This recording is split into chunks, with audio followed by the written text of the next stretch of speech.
sports. Welcome to The Playbook, where we're talking sports, entertainment, and lifestyle. I'm your host, Mina SayWhat, and we're 100% digital, 100% live, and 100% real. Let's count them down.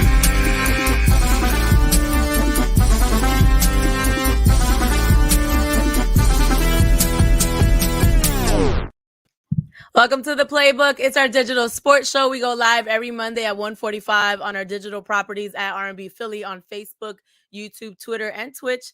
I'm your host, Mina SayWhat. I got the teacher look going today because we are ready to talk sports, okay? I want to bring in my brother, Sean Bell. He's a podcaster and sportscaster. Hello, Sean. How are you? What's up, man? I'm fresh off a flight. That's why you see me in a car right now. I'm fresh off a flight from Boston doing some work, so I had to make sure I got out in time. So I pulled over and I'm here to talk. Listen, I love the dedication, okay? You got that Jalen Hurts dedication. We like it on a winning Monday.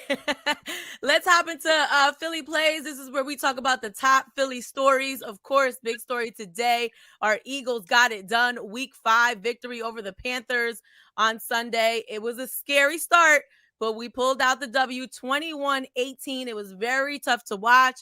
A lot of penalties, missed opportunities in the first 3 quarters, and then a miracle block from TJ Edwards in the 4th. Watch this. Got Jalen Hurts getting it back. Oh, it's blocked! The Eagles on special teams. The play of the day.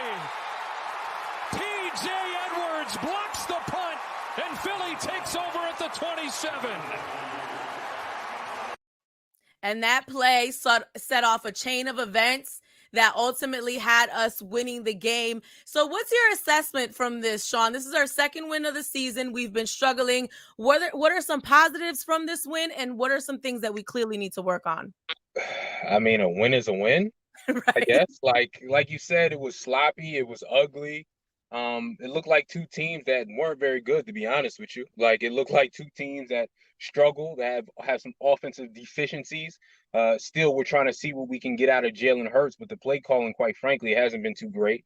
They continue to not really establish a run game. You do all this RPO stuff, but you don't really dedicate to running. It's just an option that oftentimes Jalen Hurts doesn't go to.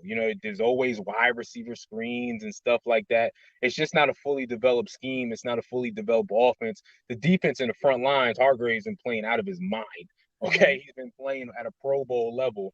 So the defensive front is scary. But, they were also playing a team who started off the year pretty well, but the last 2 weeks haven't been very good. So it looked like 2 non-playoff teams, but 2 teams that are probably going to end up around 500. So there's a lot to clean up right now, man. Like they're not getting deep balls. They're not getting big time plays, right? Like Devontae Smith, Jalen Reagor, Quez Watkins. They're supposed to stretch the field, right? Like we had plays to Quez Watkins in the preseason that went the distance. Also wide receiver screens, but some of that has been Jalen Hurts' inaccuracy. Some of that has been play calling. Some of that has been offensive line not holding up due to injury. So again, a win is a win. We'll take it, but it's just a kind of feeling. Right. I mean, we're happy for Jalen because it's a trickle-down effect, right? He gets the taste of a win. He gets the confidence. He starts doing well. But I am with you there. We're not utilizing our players the way we should. Quez Watkins killed it in training camp. We need to use him more, and we love that Jalen can run and score two touchdowns and get it done. But he needs to get some of these other guys involved if we're going to make it to the playoffs here. Now, speaking of Jalen, let's talk about the 1 touchdown that he did score after this amazing TJ Edwards block. Straight ahead, it's Hurts pulling left side. He's in. The Eagles take the lead with 2:38.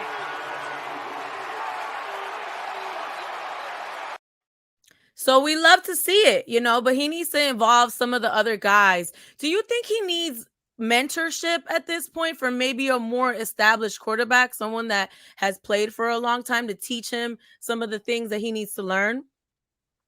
I think he needs better play calling, better offensive line. Like, sure, mentoring is great, but when you start a season and you're the starting quarterback, yeah, there's Joe Flacco behind you, but that's not something you're going to get right now. That's something in the offseason. And I'm sure Jalen Hurts, being an Alabama guy, is getting plenty of mentorship. And that shows in his work ethic. That shows in those type of things, his dedication.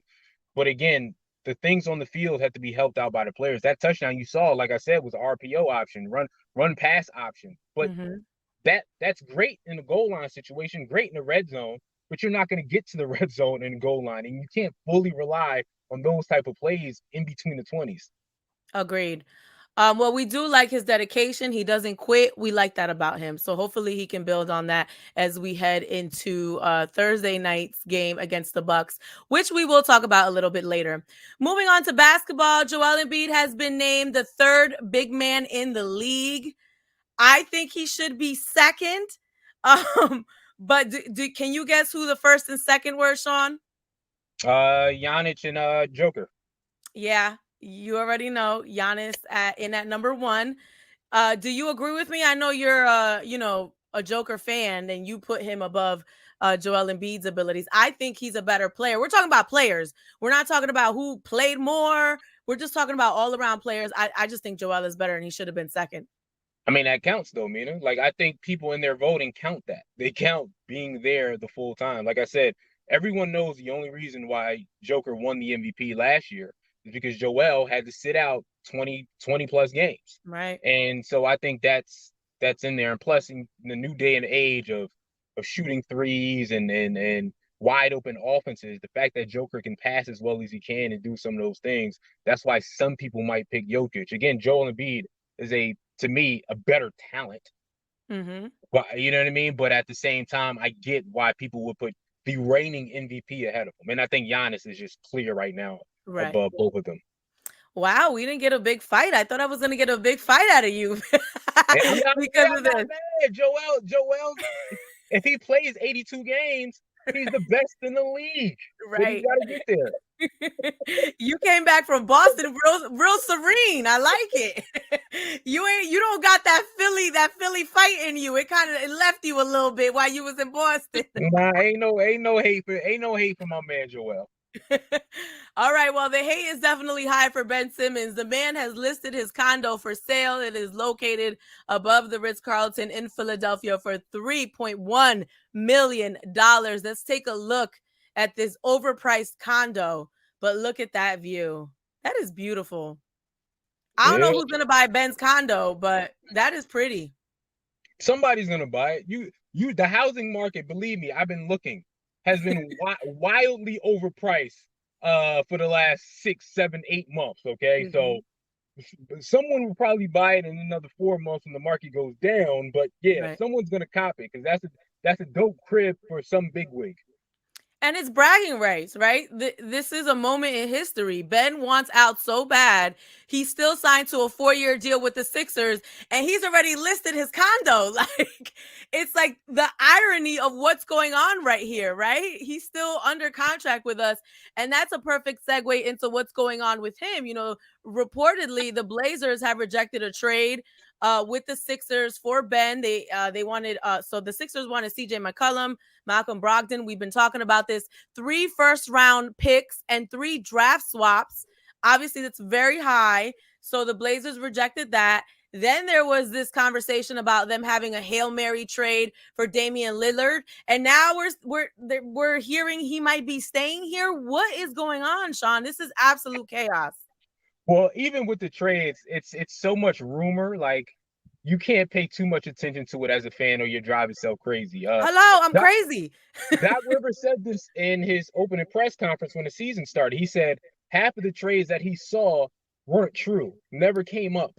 Right? That's what he said in his press conference. Like, he was like, wow, some of those things I would never do. So with that being said, that's why I'm not taking any of this seriously, because who knows what was actually on the table. You know, they're trying.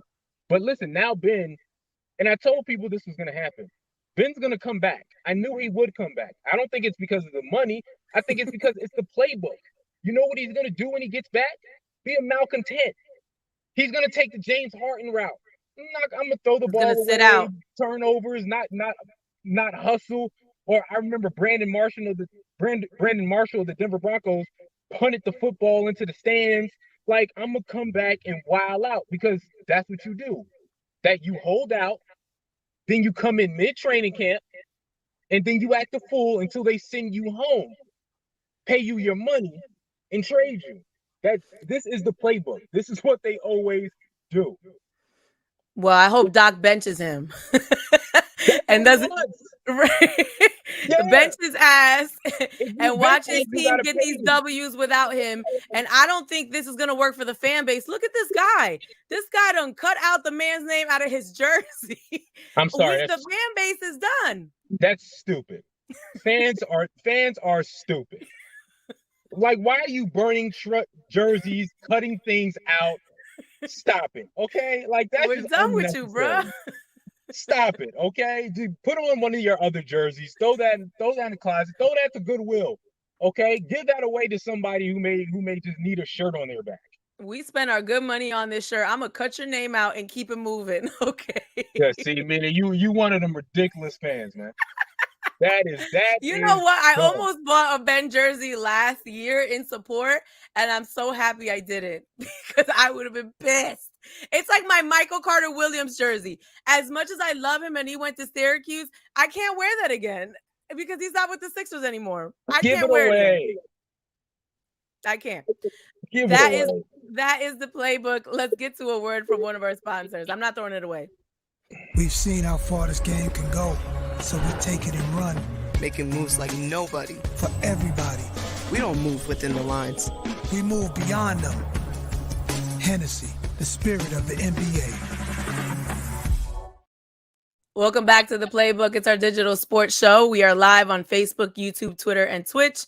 I'm your host, Mina SayWhat, Sean Bell, podcaster and sportscaster, joining us live from the car because he just came back from Boston.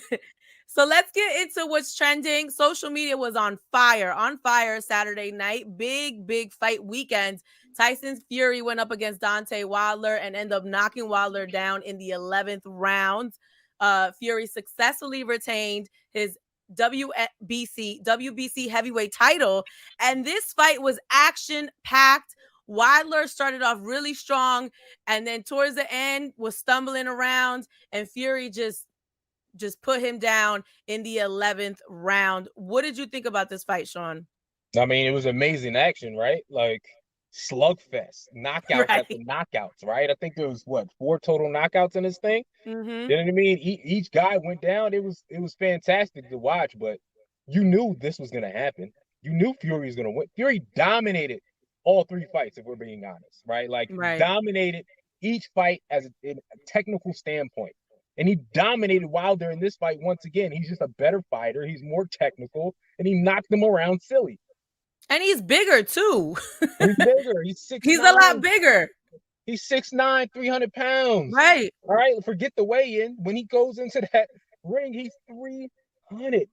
Right. And Tyson is just an undisciplined fighter. He doesn't have the technique, so he doesn't know what to do when he deals with a bigger, stronger guy. Yeah.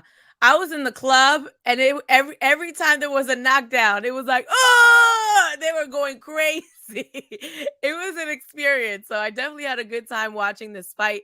But at this point, should Deontay Wilder retire? I mean, he's 35 years old.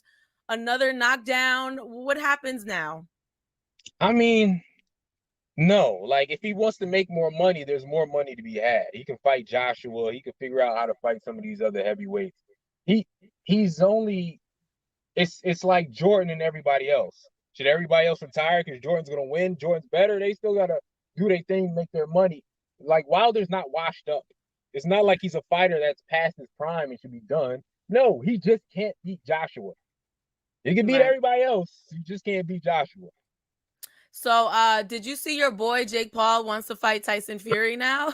I mean, of course, of course. I mean that dude hasn't fought a real boxer yet, but wants to, fight the big dog, and he just wants some money, money hungry. I would watch that. I want to see him get his ass whooped. He will. Mike Tyson called him out too. He ain't take that fight. Right. Mike Tyson will go for that ear. I'll fight either one for the right price, and they ain't say a word. Right. Well, Tobias Harris decided to cause a firestorm in Philadelphia when he revealed what his cheesesteak topping of choice is. Watch this. How do Sixers players like their cheesesteak? Plain with cheese. I like my cheesesteak fully loaded. Mayonnaise, salt and pepper, ketchup, fried onions. Plain guy, simple guy. My cheesesteak, usually just cheese, light onions, a little ketchup, a little mayo. Don't kill the messenger, but I do like some mustard on my cheesesteak. Yeah, I said it.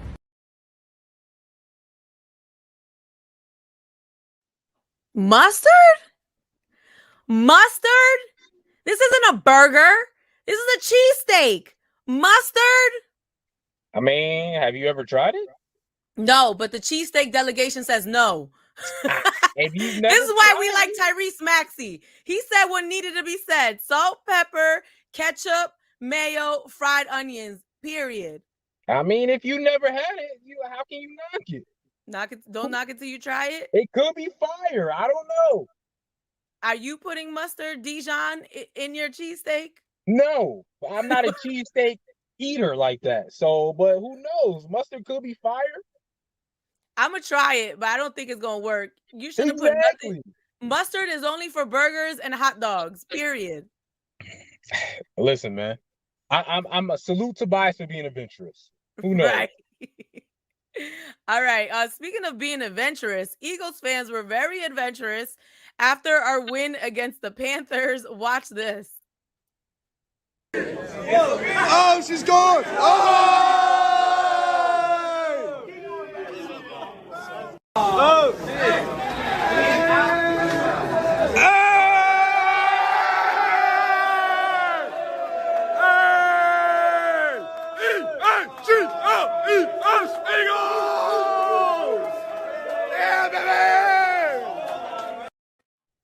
You can't take us nowhere. You cannot take us nowhere. Look, nothing could be happening, and someone will pop out with an EAGLES. Hey, man. This is listen. hilarious. Like, who snitched? That's Right. what I want to know. Who snitched? I mean, sometimes you get that feeling. Sometimes you just, you know what I mean? You This got to do what happened you to got to you. do. Why would you snitch on that? This is what happens after we get a W. You get I that mean, feeling. You want several W's in life, right? He wanted Right. a W in the bathroom. Look, he ended up scoring in multiple areas of his life. Okay. You know, man. Like, yeah, let that couple live, or whatever they are. All right, let's get into plays this week. Hopefully no one will be caught in the bathroom after our game against the Bucks. We take on the defending champs this Thursday, 8:20 home game. Now, Tom Brady has a thumb injury, but he will still play. This is a home game. Is it going to give us a little bit of an advantage, Sean? That's a negative. That is a negative. Okay. Why you gotta be a Tampa Bay- negative Nancy? Hey, you said I was all good earlier in the show. You wanted this version of me. Okay. You wanted this. I want and you I'm to giving choose it to you. violence. Okay, you wanted it. I'm giving it to you. There's no way in hell this team is going to beat the Tampa Bay Buccaneers. There's no way in hell they're going to stop Tom Brady. Darius Slay, you played great, but Antonio Brown's coming to town. Okay, Right. Mike Evans is coming to town. You know what I mean? TB12 is coming to town. On top of that defense, listen, we need to score 30. Do you have confidence we can score 30? No, Okay, against anyone in the league right now? don't do that to us. We could have Don't- scored 30 against Don't the do that to Falcons. us. And you see how bad the Falcons are. Like, it's not happening. All right. Well, I'm going to be positive and hope that we can keep up for at least a half. See, At look least- at you. You don't even feel confident. Yes, I do. Look at For at you. least a half. Maybe his thumb injury will affect his throwing ability. Yeah, I bet. Maybe he'll throw for 300 instead of 400. That is the playbook. Thank you for watching. I'm your host, Mina SayWhat. Sean, how could they find you? Sean Bell Live everywhere. Instagram, Twitter. That's right. Every Monday, 1:45. Make sure you check us out live. Facebook, YouTube, Twitter, Twitch at R&B Philly. We'll talk to you next week. Thanks Thanks for watching The Playbook. I'm your host, Mina SayWhat, and you got something you want to talk about next week? You can always hit me up on social media at Mina SayWhat, and make sure you join us 1:45 next Monday on R&B Philly's Facebook, Twitter, YouTube, and Twitch. We'll see you then.